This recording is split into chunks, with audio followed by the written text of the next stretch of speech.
Well, hey guys, so welcome back to my YouTube channel. I hope you all are doing well. So guys, I'm again uploading this video. The reason is that last time when I have uploaded this medical update video, I have seen lots of questions from your side and I want to give you reply all of you, but it's not possible कि मैं एक बंदे को अलग अलग से reply करूं. So that's why I have decided like I will upload this medical update video again, and in this video I will give you answers of your questions and that would be more precisely. So I hope this video will clarify all your doubts. So let's get started.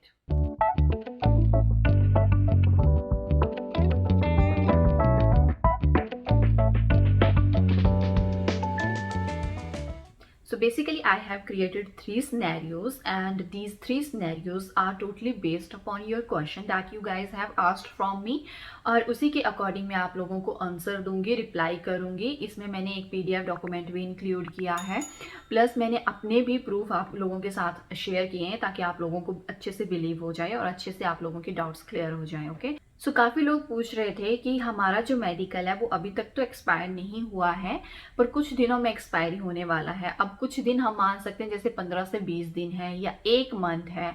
तो आप बोल रहे हो कि भी अभी 1 month है, 15 से 20 दिन है हमारे पास, मेरा मेडिकल अभी एक्सपायरी नहीं हुआ है, तो कैन आई ट्रैवल?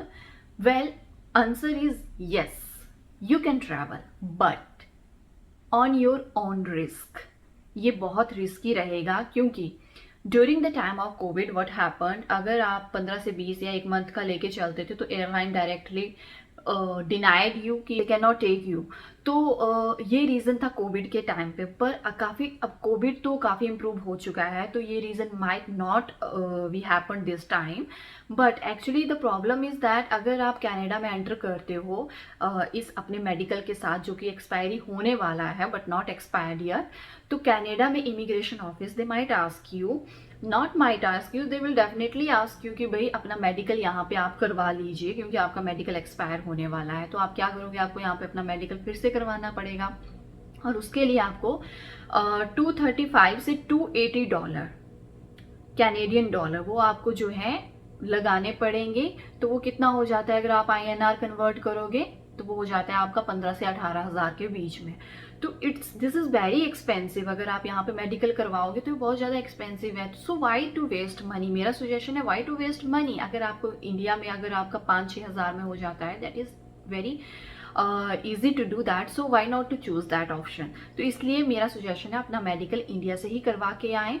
कम से कम 3 से 4 महीने की वैलिडिटी लेके चलें. अगर 3 से 4 महीने हैं okay then you can my travel. But अगर फिर भी 1 महीना या 15-20 दिन रहते हैं तो उसमें ट्रैवल करने का कोई मतलब नहीं बनता. It doesn't mean you can not travel, you obviously you can travel but problem वही होगी, आपको यहाँ पे आके अपना मेडिकल करवाना पड़ेगा. So this is our scenario 1. Now second scenario is your medical is expired. आपका मेडिकल एक्सपायर्ड हो चुका है और अभी क्या है कि जो GC की है वहाँ पे जो आपके डॉक्यूमेंट और जो वीज़ा आ रहा है वो अब इनवैलिड आ रहा है. ऑब्वियसली वो इनवैलिड हो जाएगा. फॉर एग्जांपल आपका 30 मई को आपका एक्सपायरी होने वाला है, आपका 30 मई को एक्सपायरी हो गया तो 1 जून को वो आपको नोटिफिकेशन भेज देंगे या आप अपनी GC की में चेक कर सकते हो कि आपका जो स्टेटस है वो इनवैलिड हो गया. अब काफ़ी लोग पूछ रहे हैं कि जब हम मेडिकल करवाते हैं तो उसको कितना टाइम लगेगा इनवैलिड से वैलिड होने में. But in this case you can not travel at all. किसी भी कंडीशन में आप इस केस में ट्रैवल नहीं कर सकते. अब आप अपने हॉस्पिटल जाते हो, वहां से आप अपना मेडिकल करवा लेते हो. मेडिकल करवाने के बाद क्या होगा, let's see. So here I am sharing my medical tracking sheet. Here you can see visit date is 7th May 2021.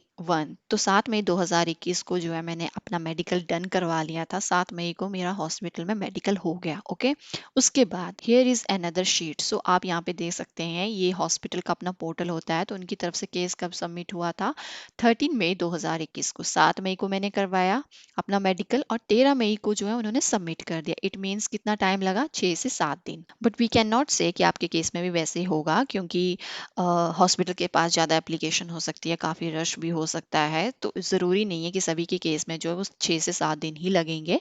तो minimum is 6 to 7 day, maximum you have to wait 15 to 20 days, so 20 दिन का आपको wait करना है। Now we will see question number 8. How long will it take for IRCC to remove the administrative hold on my visa so that it is valid for travel?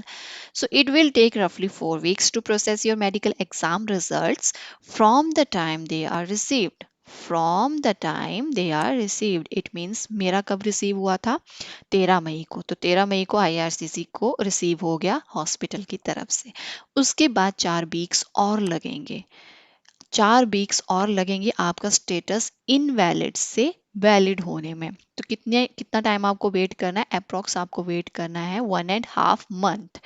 1.5 month जब आप wait करोगे, then you have to check कि आपका status valid होता है कि नहीं होता है। साथ में बहुत से लोगों का ये भी क्वेश्चन होता है, तो उसको भी हम साथ में देख लेते हैं। Do I need to send my medical exam confirmation to IRCC? तो ये बोलते हैं नहीं, you do not need to provide IRCC with confirmation that you completed your IME. The panel physician will send the result directly to IRCC, who will then link into your client profile. तो ये सारा background work होता है। We don't know exactly how it is happening, but हाँ, हमें सिर्फ इतना पता है कि ये ऑटोमेटिक जो पैनल फिजिशियन होते हैं जहाँ हमने मेडिकल करवाया वहाँ से IRCC को मिल जाएगा। और कितने टाइम में मिल जाएगा? That I already told you. You may ask your doctor for E medical information sheet, जहाँ पे मैंने आपको बताया कि 7 मई 2021 को मैंने मेडिकल डन करवाया था, वो वाली शीट हमेशा आपको अपने पास रखनी है। बिकॉज इन केस अनफॉर्चुनेटली या किसी इमरजेंसी केस में आपको ट्रैवल करना पड़ा, तो आपको ये अपने पास रख के आप इमिग्रेशन ऑफिसर को दिखा सकते हो कि yes, I have completed my medical and this is the proof. Okay, अब क्या हुआ, आपने जो है वो 1.5 मंथ का वेट करके भी देख लिया, but still your visa is not valid. तो आपको क्या करना है? Read this question 11. What if my visa became invalid and what I have a valid IME result? In order for IRCC to remove the administrative hold, please provide evidence that you already held a valid IME result by submitting a web form. तो आपको अब web form raise करना है। Web form जब आप raise करोगे, तो उसमें जो है आपको आपका अपना जो ई मेडिकल इंफॉर्मेशन शीट है as a part of your inquiry, वो आपको उसकी कॉपी उनको प्रोवाइड करवानी है। वेब फॉर्म रेज कर दिया। वेब फॉर्म रेज करने के बाद यू हैव टू वेट कि आपका स्टेटस इनवैलिड से वैलिड होता है कि नहीं। बट रिमेंबर दैट जब तक आपका केस इनवैलिड से वैलिड नहीं हो जाता, you can not travel. You can not travel, आपको ट्रैवल नहीं करना है एट एनी केस। आपको सिर्फ एक ही काम करना है वेब फॉर्म रेज करने के बाद, और वो है यू हैव टू वेट। क्योंकि आपके पास और कोई ऑप्शन नहीं है जब तक वो आपको ये नहीं बोल देते कि हाँ you can now safe to travel. Okay, so wait until you get notification, until your status get valid. Okay, so now we will see our scenario third. So third scenario में क्या है, आपने सेकंड में देखा कि उसमें medical आपका expiry हो चुका है, उसके बाद आप मेडिकल करवा रहे हो, तो आपका स्टेटस इनवैलिड ही शो होगा। लेकिन आपका मेडिकल एक्सपायरी होने वाला है, उससे पहले ही आपने अपना मेडिकल करवा लिया, तो आपका स्टेटस इनवैलिड नहीं आएगा, वो वैलिड ही रहेगा। लेकिन काफ़ी लोग ये क्वेश्चन कर रहे थे कि हमें कैसे पता लगेगा कि हमारा जो नया मेडिकल है वो IRCC ने अपडेट किया कि नहीं किया। Obviously we don't have any information, क्योंकि ना तो वो कोई नोटिफिकेशन आपको सेंड करेंगे, तो कैसे ये सब होगा। So now let's see question number 10। इसमें ये बोला गया है कि मैंने अपना मेडिकल जो है वो रीडन करवाया, और उसके बाद आई एम नॉट श्योर कि जो IRCC है उसने अपडेट किया या नहीं किया। अब मुझे क्या करना चाहिए? वेट करना चाहिए या ट्रैवल कर लेना चाहिए? तो IRCC बोलती है भाई जो आपका मेडिकल था ना, मेडिकल का जो रिजल्ट था वो हमें मिल गया है पैनल फिजिशियन से, अब हम उसको एक्सेस करेंगे और हम अपना टाइम लेंगे। तो जैसे मैंने आपको पहले थोड़ी देर पहले बताया कि 1.5 मंथ तक तो ये प्रोसीजर चलेगा ही चलेगा ना। वेट करने के बाद भी अगर आप देखते हो कि आपको पता ही नहीं चल रहा कि आपका स्टेटस क्या है, तो पहले तो खुशी की बात ये है कि आपका स्टेटस वैलिड ही रहेगा, क्योंकि आपने मेडिकल एक्सपायरी होने से पहले ही करवा लिया है, तो उसमें कोई चेंज नहीं होगा। और जो IRCC है वो मेडिकल एक्सेस करने के बाद ऑटोमेटिक जो है आपके अकाउंट के साथ उसको योर क्लाइंट प्रोफाइल इसके साथ लिंक कर देगी, आपको कोई नोटिफिकेशन नहीं जाएगी। रीजन इज दैट क्योंकि आपको उन्होंने ऑलरेडी वीजा दे दिया है, अब आपकी फाइल क्लोज है, तो they will not take any botheration कि आपको दोबारा दोबारा वो नोटिफिकेशन सेंड करें। Same happen with me, my case, my status was valid, but मुझे ये श्योरिटी नहीं हो रही थी कि मेरा मेडिकल जो है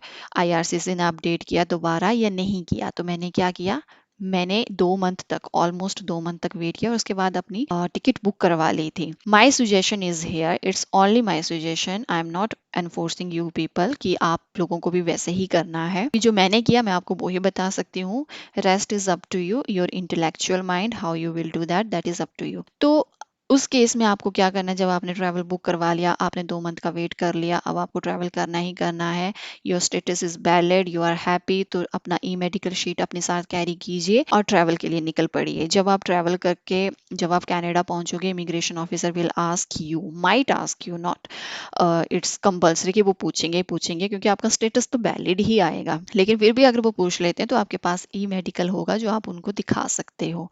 तो इसमें डरने की या घबराने की कोई भी बात नहीं है। This is only for those people उन जिनका स्टेटस वैलिड है, क्योंकि उन्होंने मेडिकल एक्सपायरी होने से पहले ही अपना मेडिकल करवा लिया था, तो बैकग्राउंड में ऑटोमेटिक लिंक हो गया, स्टेटस वैलिड ही शो होगा, इनवैलिड नहीं होगा। लेकिन जिनका इनवैलिड है उनको वेट करना है कि उनका वैलिड हो जाए, that point they can only travel, otherwise they can not travel. I hope आप लोगों को अपने क्वेश्चन के आंसर मिल गए होंगे, बट स्टिल अगर आपके पास फिर भी कोई डाउट है, you can still ask me, okay, no worries.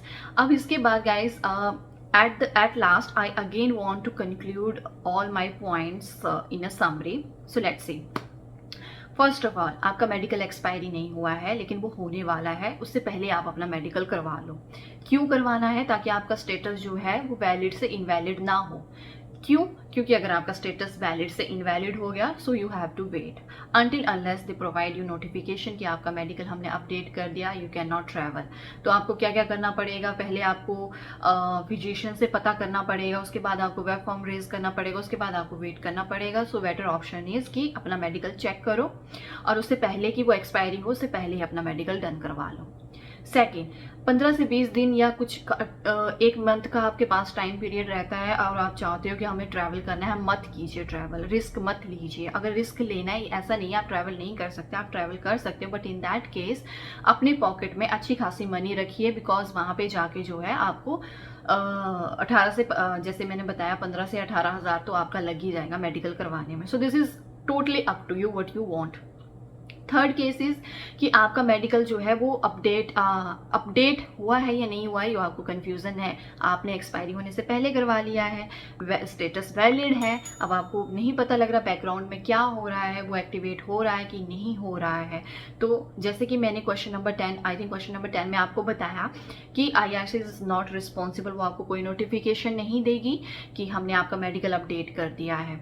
In that case अपनी मेडिकल शीट अपने पास रखिए, एटलीस्ट 1.5 मंथ का वेट कीजिए, क्योंकि 15 से 20 दिन तो लग ही जाते हैं मेडिकल जाने आने में। उसके बाद IRCC उसको वेरीफाई करेगी, 1 मंथ वो भी लेगी, तो 1.5 मंथ का वेट कीजिए, उसके बाद अपनी मेडिकल शीट कैरी करके आप ट्रैवल कर सकते हैं। So I hope guys you like this video. If you like, please like, share and subscribe my YouTube channel. I need your support, जितने ज़्यादा आप सब्सक्राइब कर सकते हो, please subscribe my YouTube channel. अब मिलती हूँ अगली वीडियो में आपके साथ, तब तक रखिए आप अपना ख्याल। Thank you, bye bye.